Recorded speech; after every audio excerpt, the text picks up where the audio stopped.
அதிகம் பேர் சாப்பிடாத வாழை கிழங்கு. அந்த கிழங்கை எடுத்து இன்னைக்கு ஒரு வறுவல் தாங்க செய்ய போகிறோம்.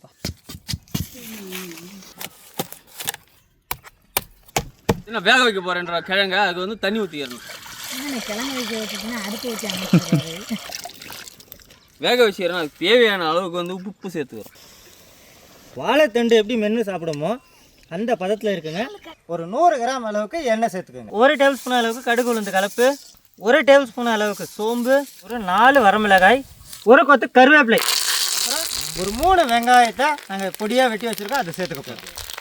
நல்ல பொன் நிறத்தில் நல்லா வருந்து வரணும். நான் அப்படியே 100 கிராம் அளவுக்கு அரைச்ச பூண்டு, 100 கிராம் அளவுக்கு இஞ்சி அரைவைங்க, ஒரு 200 கிராம் அளவுக்கு தக்காளிங்க.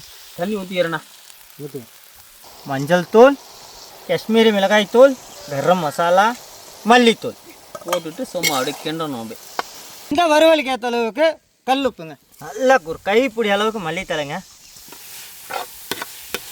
இந்த நேரத்தில் நம்ம வேக வச்ச வாழை கிழங்க சேர்த்துக்க போகிறோம். மசாலாவோட பச்சை வடை போடணும், அதனால் ஒரு 2லேருந்து 3 நிமிஷம் அப்படியே விட்டு கலக்க போகிறோங்க. மசாலா வாசனை தூக்கு. இந்த நேரத்தில் ஒரு 1/2 டேபிள் ஸ்பூன் அளவுக்கு மிளகுங்க. அருமையாக இருக்கு. ஐட்டத்தை சேர்த்துக்கினே கிடையாது மாஸ்டர். அவ்வளோதான். மேலும் மேலும் மெருகேற்றுற மாதிரி அல்லது அவருடைய வாசனை அல்லது பார்க்கும்போது மனமே கவருது.